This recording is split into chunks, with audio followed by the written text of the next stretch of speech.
The Steffi Graf Stadion in Berlin had just witnessed an earthquake. A 21-year-old wildcard from the Philippines had done what nobody thought possible. She had beaten Elena Rybakina, the world number 2, the Wimbledon champion. The tennis world was still reeling. The shockwaves were still being felt. And then, she walked onto the court again. Just 24 hours later. Her legs were heavy. Her mind was racing. And standing across the net was Elina Svitolina. The world number 8. The former world number 3. The woman who had won 20 titles, including the prestigious WTA finals. The woman who had been a Grand Slam semifinalist. The woman who had won an Olympic bronze medal. The woman Eala had grown up watching on television. The oddsmakers said she would lose. The experts said the fairy tale was over. The fatigue would catch up with her. The pressure would break her. But Alexandra Eala had other plans. What happened next was not just a tennis match. It was history. Pure, unfiltered, undeniable history. The stage was set for a classic. Elina Svitolina, the 31-year-old Ukrainian veteran, had looked imperious in her previous matches. She had dispatched German hope Eva Lies with a clinical 6-3, 6-2 victory. She had cruised past Anna Kalinskaya with the ease of a player who had seen it all. This was a woman who had been to the pinnacle of the sport. A former world number 3. A WTA finals champion. An Olympic bronze medalist. She was not just an opponent. She was a legend. She had entered the match tied with Mira Andreeva and Jessica Pegula for the third best winning percentage on tour at 80%, with only world number 1 Aryna Sabalenka and world number 12 Marta Kostyuk holding better records. She was not going to roll over for a 21-year-old wildcard from the Philippines. But Alexandra Eala had already proven that she did not care about reputations. She did not care about rankings. She did not care about the odds. Just 24 hours earlier, she had staged a remarkable comeback against Elena Rybakina. Down 4-1 in the first set, she had refused to quit. She had fought back. She had won. The victory had secured her first ever Wimbledon seed. It had moved her to world number 32 in the rankings. It had announced to the world that she was not just a flash in the pan. She was the real deal. The nerves were there. Of course they were. This was her first time playing Svitolina. This was a player she had idolized since childhood. Elina is a huge fighter, and I've seen it many times. I've been watching her since I was a kid, so to be able to compete with her today is such an honor. I really admire her, Eala would later say. But admiration does not mean intimidation. Respect does not mean fear. Eala had learned that lesson the hard way, through years of training, through countless matches, through the crucible of professional tennis. And she was ready. From the very first point, Eala made her intentions clear. She was not here to survive. She was here to dominate. She came out firing on all cylinders, racing to a 3-0 lead behind an early break in the second game and 2 comfortable holds of serve. The Filipina was aggressive. She was fearless. She was playing like she had nothing to lose. Svitolina, the decorated Ukrainian, tried to find her footing. She got on the scoreboard at 3-1 after saving a break point, but Eala maintained control with powerful baseline hitting and confident grass-court tennis to move ahead 4-1. The crowd, packed with Filipino fans waving the blue, red, yellow, and white of the Philippine flag, was in full voice. They could feel it. They could sense that something special was happening. But Svitolina was not going to go quietly. She had won 20 titles for a reason. She had beaten the best players in the world for a reason. She had survived the grind of the WTA Tour for over a decade for a reason. The former world number 3 broke in the 7th game to cut the deficit to 4-3, threatening a comeback. The momentum was shifting. The tension was palpable. The Ukrainian was roaring back.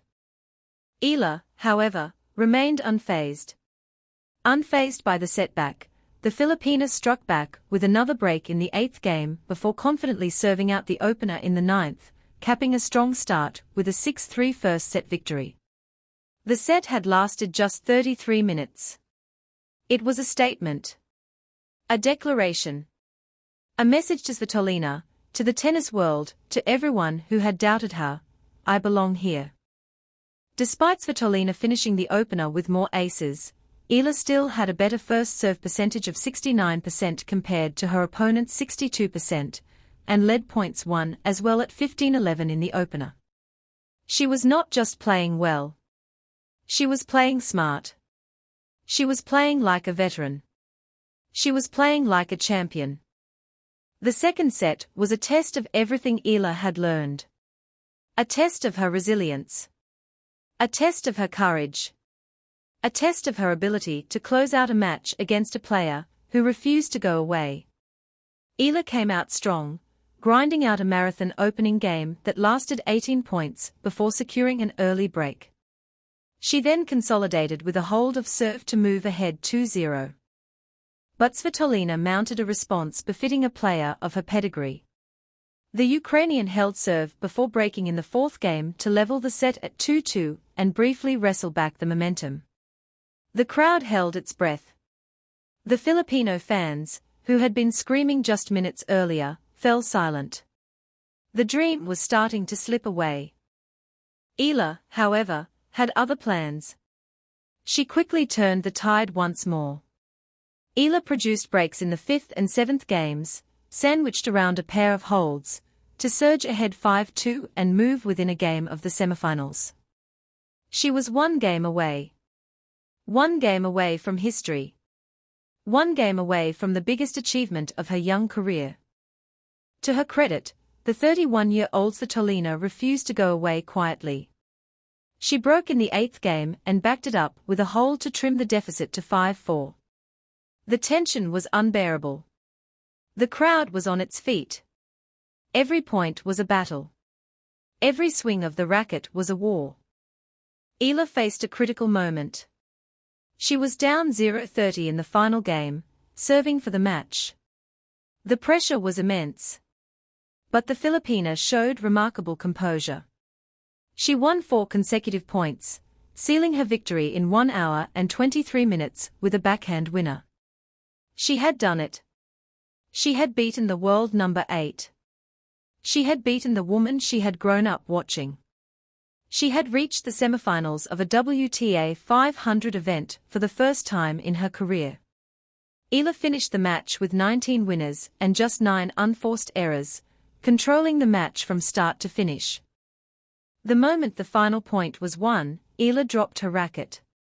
She raised her arms. She looked to the sky. The Steffi Graf Stadion erupted. The Filipino fans, the ones who had traveled from all over Germany, the ones who had waved flags and chanted her name for 2 hours, were in absolute chaos.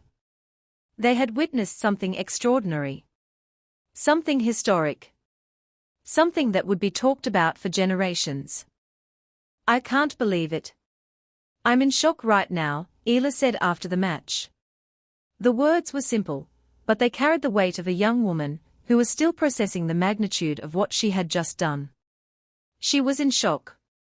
She was shaking. She was overwhelmed. And she was not afraid to admit it. The victory was Eala's 6th career top 10 victory, and the first time she had clinched consecutive victories against this caliber of players since the 2025 Miami Open, where she had beaten Madison Keys and Iga Swiatek in succession. It was a validation of everything she had achieved. A confirmation that her rise was not a fluke. A statement that she belonged among the best. Eala had also done something that few players her age could do. She had beaten a player she had idolized since childhood. She had faced her hero and not been intimidated. She had competed with grace, humility, and courage. I can't believe it, Eala said. Elina Svitolina is a huge fighter. I have been watching her since I was a kid. It is an honor to play against her, and I admire her." The words were not just polite. They were genuine. They came from the heart. Tennis legend and commentator praised Eala's mental toughness. "She has been so sturdy mentally, there were some ebbs and flows in that, it could have gotten away from her," Austin said. "But what an impressive last game, down 0-30 and somehow found a way." Eala herself reflected on the critical moment. "It was the toughest moment of the match.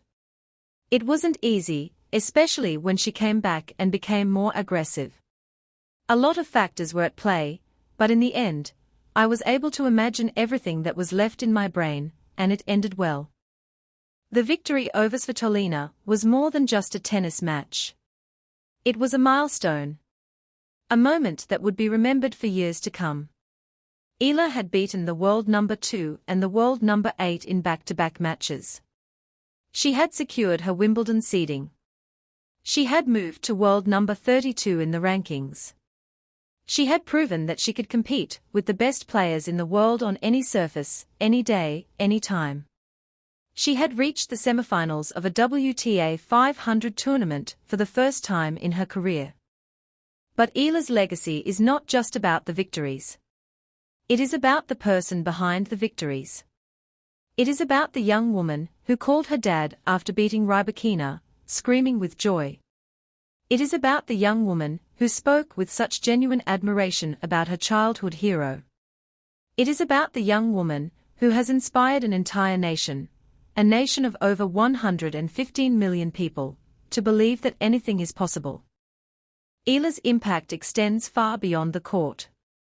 She has become a symbol of hope for millions of Filipinos around the world. She has shown them that champions can come from anywhere. That dreams are worth chasing. That the impossible is possible. She has been compared to Manny Pacquiao, the greatest Filipino athlete of all time. She has been called a people's champion. And she has earned every ounce of that praise. The semifinals await. Linda Noskova stands in her way. The Czech star had dominated their previous meeting at Indian Wells, winning 6-2, 6-0. Eala was seeking redemption. "My last match with her proved to be very difficult for me, so coming into the semifinals, I'm going to try to change a couple of things, and just go out there and compete my hardest," she said. A win would break her so-called Czech curse, which had allowed her just one win in 13 matches against opponents from the Czech Republic. The road to the final is treacherous. But Eala has already proven that she thrives under pressure. She is not intimidated by the big stage. She embraces it. She welcomes it. She belongs on it. And the world is watching.